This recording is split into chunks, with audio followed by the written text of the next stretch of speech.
So we've been exploring the meaning of Advent in this time leading up to Christmas. That word Advent meaning the arrival of Jesus into our world, into a stable 2,000 years ago. We're going to be exploring that story more over the next week. But let's first start this morning with a little light relief. It is going to become relevant a little bit later on, but it's a bit of fun to start off with. So Ed, how comfortably are you sitting right now? I'm sitting nice and comfortably. Oh, fantastic. Well, you can sit comfortably again in a minute. Can you come up, please? So as I say, we're going to start with a little light relief. Are you all switched on, yeah? I am, yes. You're good. Well, fantastic. So my first question to you this morning, because we're going to play a little bit of questioning and a little bit of word association. My first question to you was, what do you think of my Christmas hat? However, that was with my shoes. Something else you forgot with your shoes? Yeah. So we're going to ignore that one. So I want to ask, Ed, what's the first thing you think of when I say Christmas? The first thing. Ooh. Is it something fun? Is it exciting? First thing that pops into your head? Lots. Just there's lots of different stuff. That's the love it. Yeah. Love it. And what's top of your Christmas present wish list this year?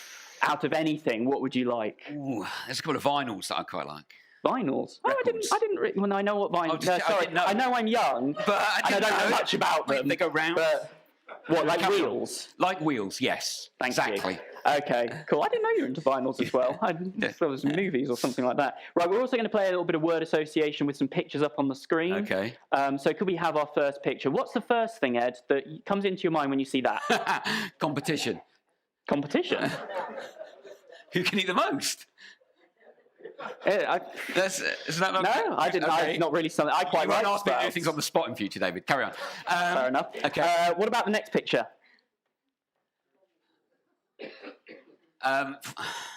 Do I have to listen to it? Sorry. Who here doesn't like Ollie Murs? Christmas time. Well, Who here likes Ollie Murs at Christmas time? Yeah, love it. Anyway. Okay. What about the next picture? Oh, more. You want more? Can you do the voice? Please, sir, can I have some more? Some more? Love it. What about the next picture? Oh, heat wave. Heat wave? Yeah. Oh yeah, because you've got the image. Yeah. No, cool. Nice. Sorry, nice. Carry on. What about this next picture? Oh, well, Scrooge or just... You a bit like that at Christmas at all, or? Not at all. Huh? No. Okay. And what about this final picture? Reason. Reason? The reason for all that we do. Oh, reason all we do. Love it. Okay, I thought you were saying like a logical Vulcan. No, not reason. like a logical Vulcan okay, at all. That's fine. Fantastic. Thank you, Ed. Thank you. Thank you for being my little victim. Thank you for that little bit of fun, just to start us off. I think there's so much we can associate with Christmas. There's so many different things we can think of, and there's so many different scenarios. Each year, there's something a bit different, isn't there? Even if it's familiar, it's just that slightly different experience. And I love that. My colleague asked me the other day, turned to me and asked me, why are you so excited about Christmas? Why are you taking time off for Christmas? She was doing it tongue-in-cheek. She said, you're not a child anymore. It's like, well, I kind of get it. But each Christmas is something different, isn't it? I love that. I love that opportunity to experience it. And again, each time we come to what are often the same passages each year, there is something a little bit different, I think, to receive from God and to see in those passages. So as we start off this morning, let's read through our passage once through. We're then going to explore it in a little bit more depth. Our passage this morning is Isaiah chapter 11, verses 1 to 10. So I'll give you a moment to turn to Isaiah chapter 11, 1 to 10.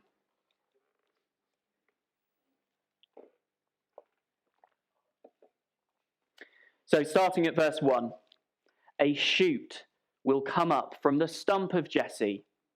From his roots, a branch will bear fruit. The Spirit of the Lord will rest on him, the Spirit of wisdom and of understanding, the spirit of counsel and of power, the spirit of knowledge and the fear of the Lord, and he will delight in the fear of the Lord. He will not judge by what he sees with his eyes or decide by what he hears with his ears, but with righteousness he will judge the needy. With justice he will give decisions, he will make decisions for the poor or the meek of the earth. He will strike the earth with the rod or scepter of his mouth. With the breath of his lips, he will slay the wicked. Righteousness will be his belt, and faithfulness the sash round his waist. The wolf will live with the lamb. The leopard will lie down with the goat. The calf and the lion and the yearling together, and a little child shall lead them. The cow will feed with the bear. Their young will lie down together, and the lion will eat straw with the ox. The infant will play near the hole of the cobra, and the young child shall put his hand into or over the viper's nest. They will neither harm nor destroy on all God's holy mountain, for the earth will be full of the knowledge of the Lord as the waters cover the sea. In that day, the root of Jesse will stand as a banner, as a signal for the peoples. And the nations will rally to him, and the place of his rest will be glorious.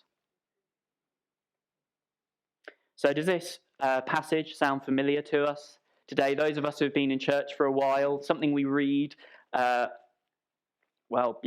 year really. And to those of us who went to the Advent prayers on Friday, that was our passage then as well. So you may hear it again, in fact, before the end of the Christmas period. Christians have used this passage for millennia to think about, to explore who Jesus is, at Christmas time, born to a married couple who were probably not very well off and who would soon become refugees. These words of Isaiah started in his time as a hopeful description of God raising up a leader, God raising up a king to bring peace and to transform the landscape around Israel, the people of God. So that those countries around Isaiah would no longer be vengeful, they wouldn't be warmongering, but they would be allies.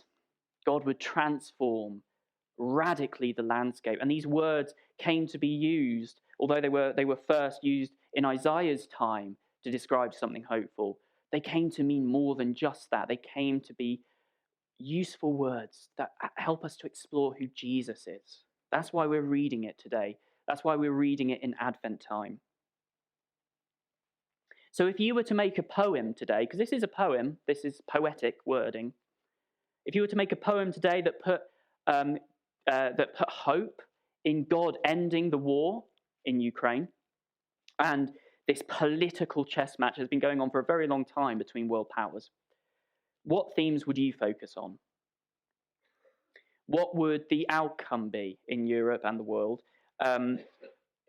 When conflict ends between Russia and the West, what do you want to see happen? What's that first thing that comes into mind? Is it something like peace? Or maybe something a bit more specific? Could it be enough food to have a feast, to celebrate, but also just to go about our daily lives?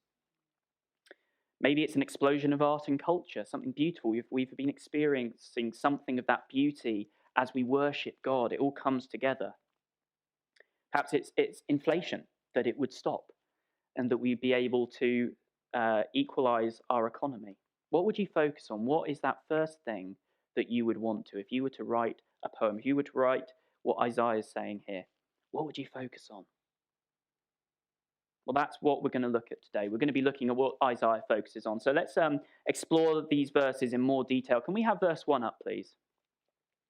So a shoot will come up from the stump of Jesse, and from his roots a branch will bear fruit.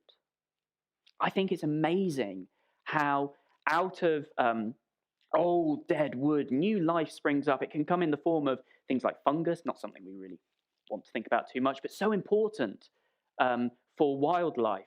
It can come up as fungus or the insects and the life that springs up, or it can come up as these like sprigs springing out of things that have been cut right back or started to decay. It's incredible how life can come out of those dead situations. And in this passage, the stump of Jesse, if we could just keep it up on the screen, the stump of Jesse is saying that Jesse's sons, that's Israel's kings, have been brought to their knees.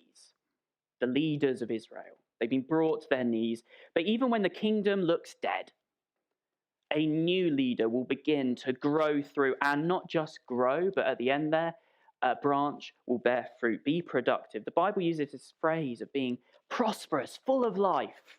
What a wonderful picture of God bringing not just a solution, but full life out of a dead situation. And if we move on to verse 2, the Spirit of the Lord will rest on him. We just stop there for a moment. The word rest comes from this verb nuach in Hebrew. That's actually where we get, in a slightly different form, the name Noah, Noach. And that word nuach, rest, it can have a sense, a bit plain, of sort of stopped off there, sort of stayed there, remained there. But it can often have this deeper sense of finding rest and finding a home. So that means God's own Spirit finds this home and this rest in a leader springing up from a dead place. And when we stop, that is actually a radical claim in religion, isn't it? That the spirit or soul or breath of the creator of the universe is in Jesus and can be in us too. And then we get to the nub of these opening verses. This is what having God's Spirit means. The Spirit will rest on him, and that's the spirit of wisdom and of understanding. These are crucial words. These are the Bible's words of saying insight into life. The spirit of counsel and of power. That word counsel means that important voice whose insight makes a difference in those difficult situations. They know what to do. It's calming a storm, building a better life. The spirit of knowledge and of fear of the Lord. Knowledge to faith, to have the facts and the truth, to have the answers, to make the right moves politically and socially. And the fear of the Lord. It's a phrase that perhaps we sort of hear and we're not sure what it means. My professor described it at uni as this is the Old Testament equivalent of the word faith. This is the right response to God. It means that obedience, that openness to all that God has. And at the end there, in verse 3, and he will delight in the fear of the Lord. Not just be obedient, but it's like this delight, this pleasure, this easiness in life of going God's way, responding to God and responding to one another in the right way. That is a powerful leader. This is Isaiah speaking about a proper king. These words are kingly. Aren't we thirsty for a trustworthy leader like that, who has these qualities, responding to trouble in our world with good and wholesome ways, who is wise, who is responsible, let alone one who has these qualities because God's Spirit is in them. All of us can have these qualities, but a leader who is this way because of the Spirit of Almighty God energizing their being, their psychology, their manner, their perspective, their attitude. What an incredible promise this is. What an incredible description of Jesus. If our politicians and our business owners and celebrities and influencers, those with the most influence on our society, if they had these qualities in spades, energized by God, how much richer would our lives be? It's amazing. But Isaiah doesn't stop there. We're not just speaking in general, as amazing as those words are. He's going to go a little bit more specific and to ask the question again. What do you want to see happen in Europe when conflict ends, and the world when conflict ends? What was that first thing that you thought of? Because Isaiah goes specific. So let's go back to verse 3. And so he will not judge by what he sees with his eyes, or decide by what he hears with his ears, but with righteousness he will judge the needy. With justice he will make decisions for the poor of the earth. That's the nub of the matter here. That's the core of what Isaiah is saying. Friends, justice is the centerpiece of Isaiah's vision. And of course, there's much more that could be said about this passage. There always is. There's much more that we need out of life than just justice. But justice is so important. And that is what Isaiah is craving in this passage. Was that the first thing you thought of? That's what Isaiah thought of. That's the first thing that came for him. And that's what we're exploring today. He hopes for a king, or in our terms, a prime minister, who will judge properly.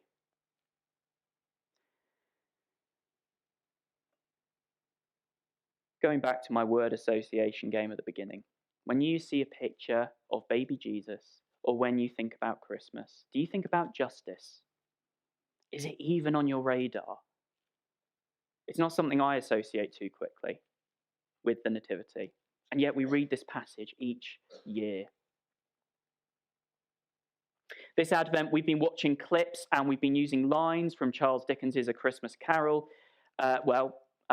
Specifically the Muppets adaptation of it, because we are cultured and intellectual here at Bethel Baptist.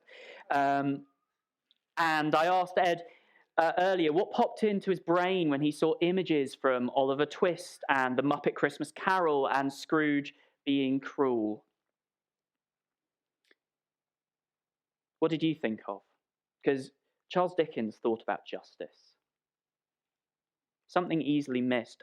Charles Dickens spent time as a journalist, and he wrote stories as well, which championed justice and social reform. His own father spent time in a debtor's prison because he owed money, and Dickens was drawn to writing about social issues. In A Christmas Carol, there's Scrooge, isn't there? A wealthy man looking to exploit others, squirrel money away ungenerously for himself. He actively turns away people who are desperate for his help, and he underpays his employees. But the ghosts come along. They show Scrooge where this injustice and this lack of compassion lead him. They lead him to being alone with a trail of damaged relationships and damaged people. And that revelation drives him to change his ways. And the first step is simply to show kindness and an interest in other people. Dickens sets this book at Christmas, a time of cold and dangerous. You know, we know that with all the ice that's been about, but even more so back then in a way, because poverty was a pandemic. And there was no central heating. There wasn't any escape whatsoever. The Victorian era was full of injustices, and Dickens associates Christmas with a hope of a better world. And when we read Isaiah chapter 11 to get this better picture of Jesus, to get this better picture of what Advent is and Christmas is, we can't escape this theme of justice. Isaiah 11 points to someone who sees more than just what's on the surface. He will not judge by what he sees with his eyes or decide by what he hears with his ears. Jesus looks deeper. So often in life, the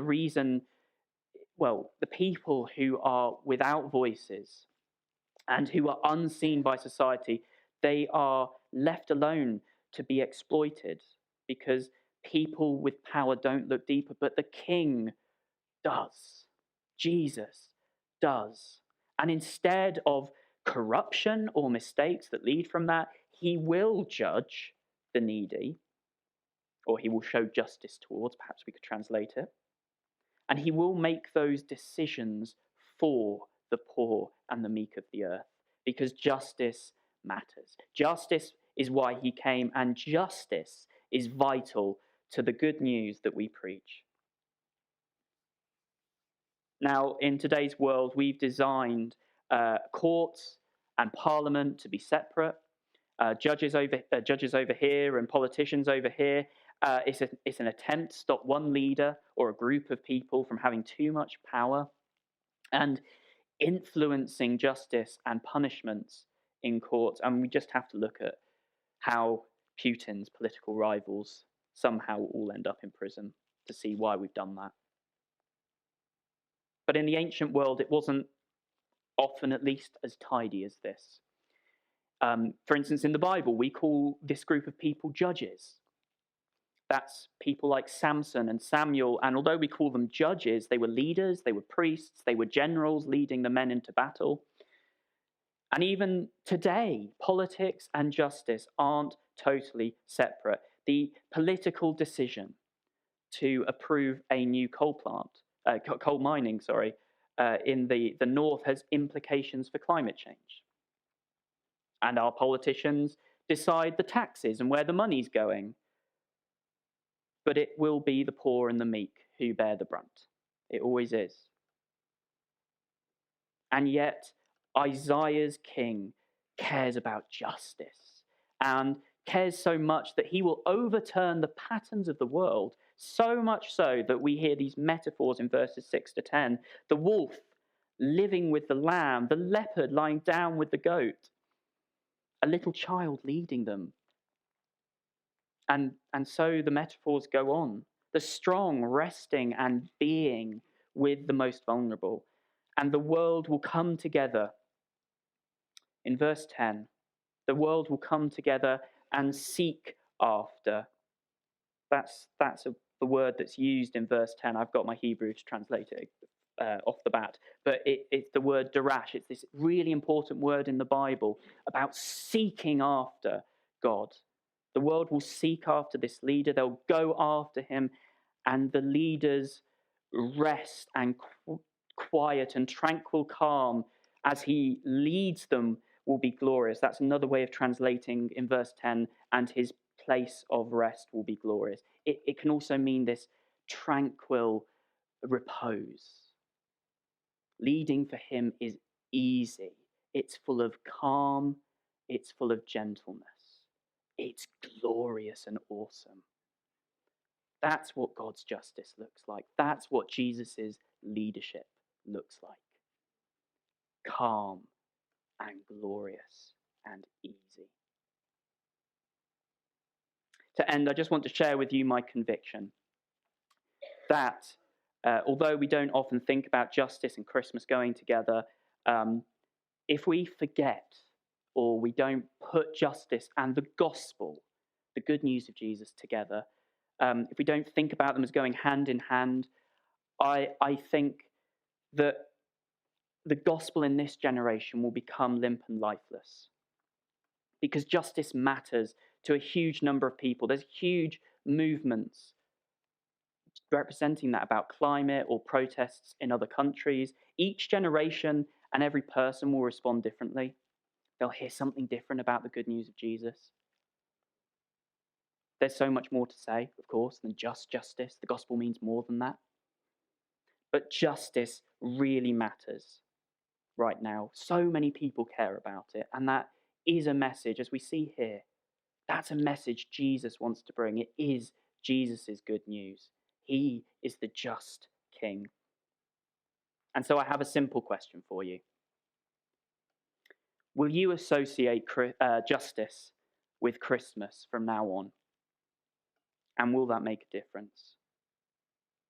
So in the new year, if you're passionate about one aspect of justice, Ed shared that message about where some of our money went earlier in the year and the difference it's made for people in a practical way, the difference that's made, and how that shares the gospel because God cares about them. God cares about justice, practical steps. if you're passionate about one aspect or something about justice or social justice, whatever it is, wouldn't it be great if we shared it with one another, discussed it with one another? And as part of sharing the gospel, we shared it with non-Christians as well. Amen.